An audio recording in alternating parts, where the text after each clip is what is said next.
me, wealth is ability to do what you love, what you like, without needing to concern about the bring bacon for the family.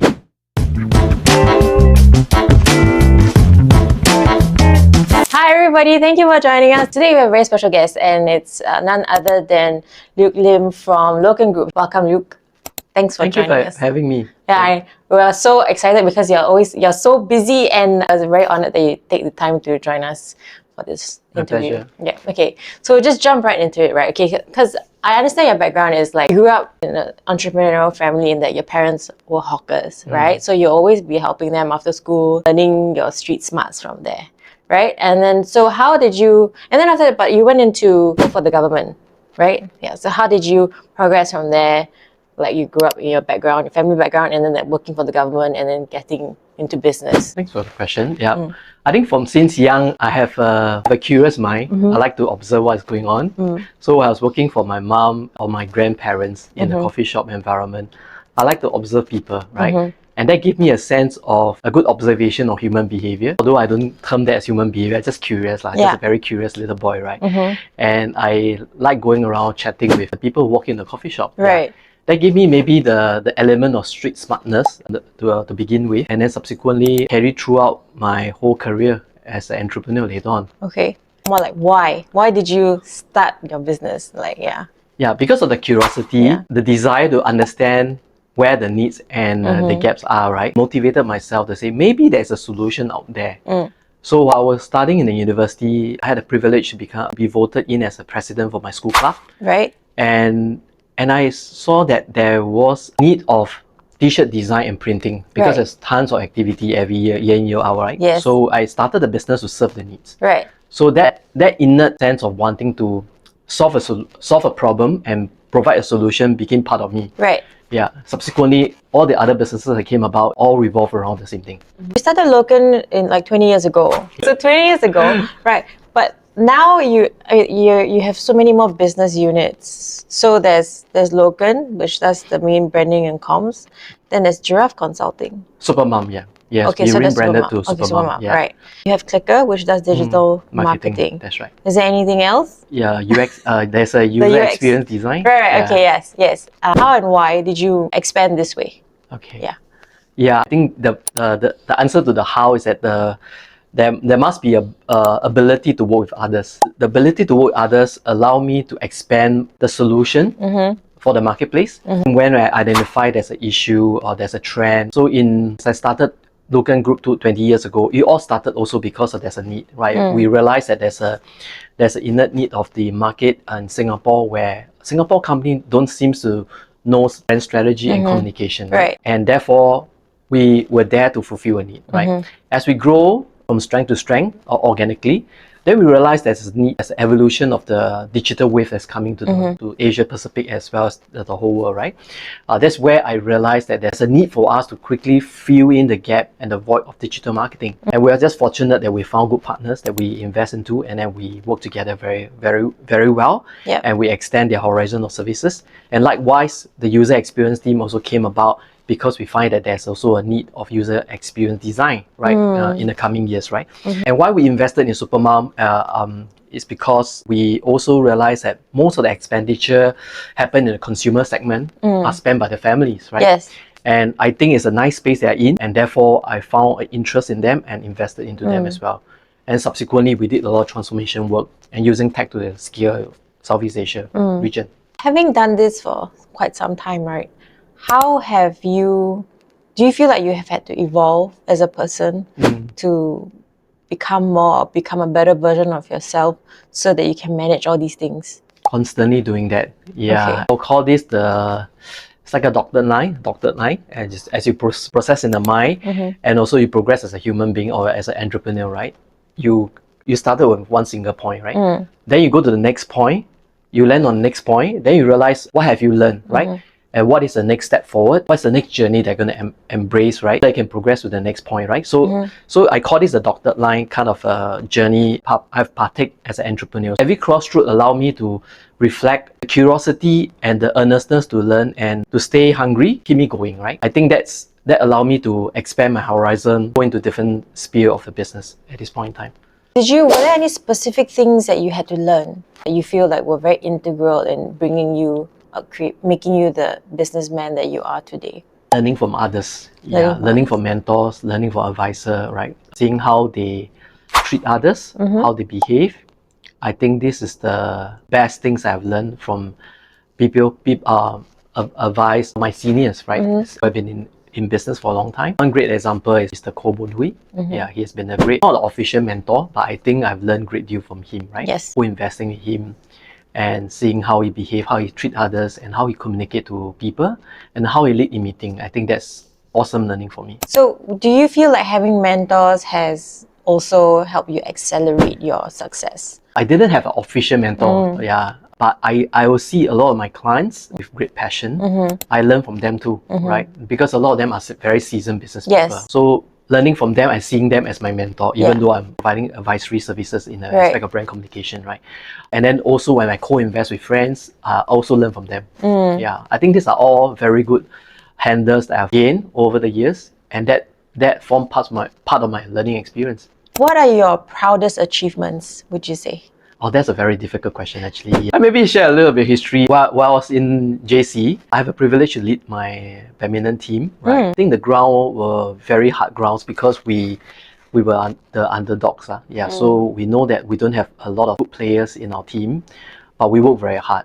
But eventually we strive and ended up in the finals. I think that kind of moment of achievement became part of me, right? So if I bring this philosophy and thinking into the marketplace, into the business world, right? When we started with nothing, and you know the grounds are very hard and there's a lot of challenges ahead, but you continue to work hard with a lot of grit and determination and persevere through, and you realize when you become one of the market leader, might not be number one, but in maybe top 3, you feel a sense of satisfaction, right? And the motivation to allow you to move forward. Yeah, that somehow has allowed me to think what define as the proudest moment of satisfaction, right? Or achievement, so to speak, right?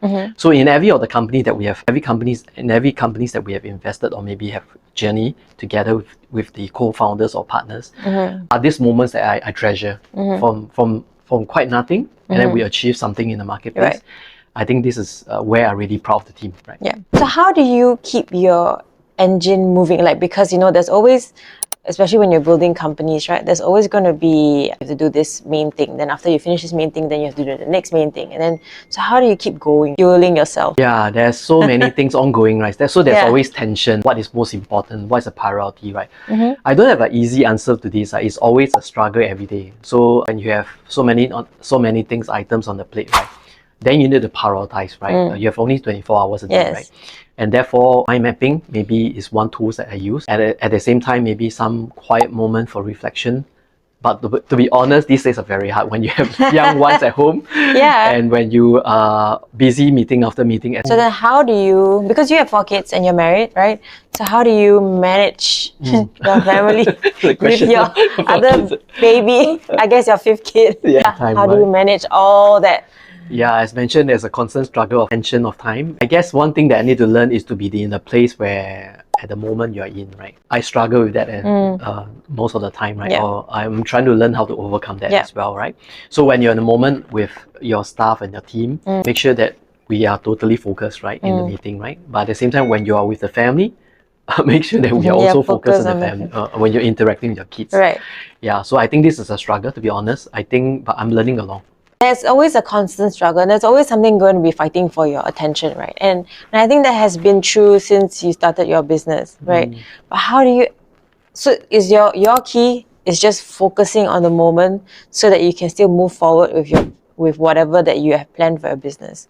Is that your key? Just focus, like laser focus. There must be some sort of an ending point that you have to see in the end goal, whichever we are doing, right?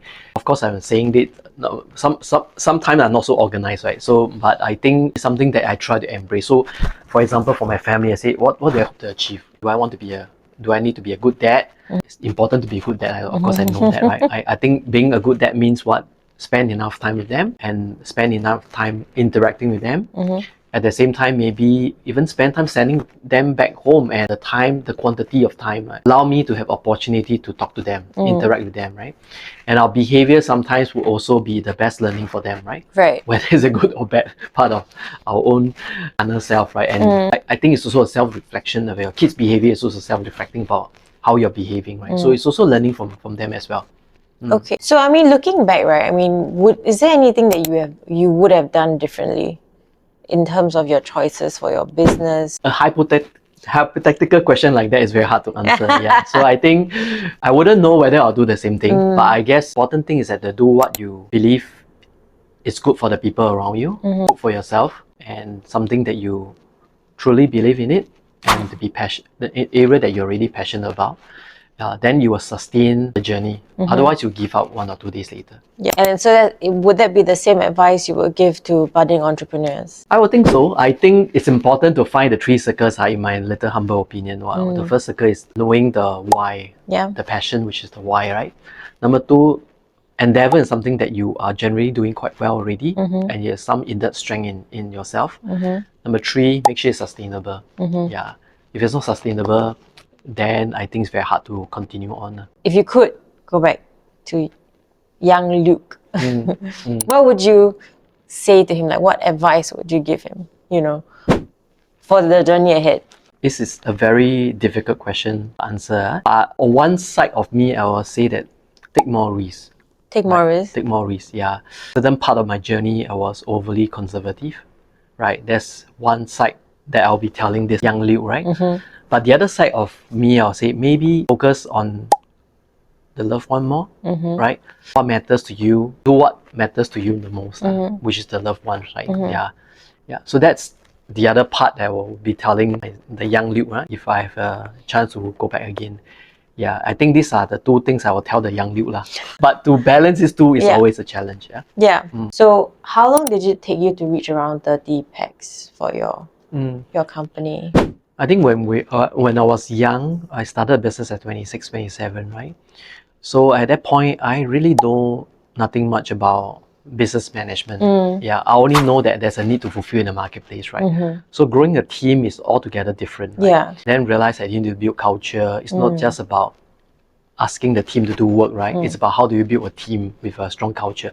So the first 5 years, I struggled a lot with it. About learning how to build a team, right? All these painful lessons of HR practices and all this human resource management and leadership grooming and interaction, right, has allowed me to narrow down to a few important principles and philosophy that I need to embrace, right? And therefore, that shapes my management style. Right. Once you have an own set of management style, right, it will become a tool for you to manage a bigger team. Yeah. So from there, when I started with a 1-2 man, organically grow 2 to 3 or 5 every year. Then when you reach 30 and you realize that it's a different ballgame altogether, then you got to readjust your management style. Yeah. How do you deal with stress? We are all human beings after all, right? There'll be moments of meltdown, you get upset with things, right?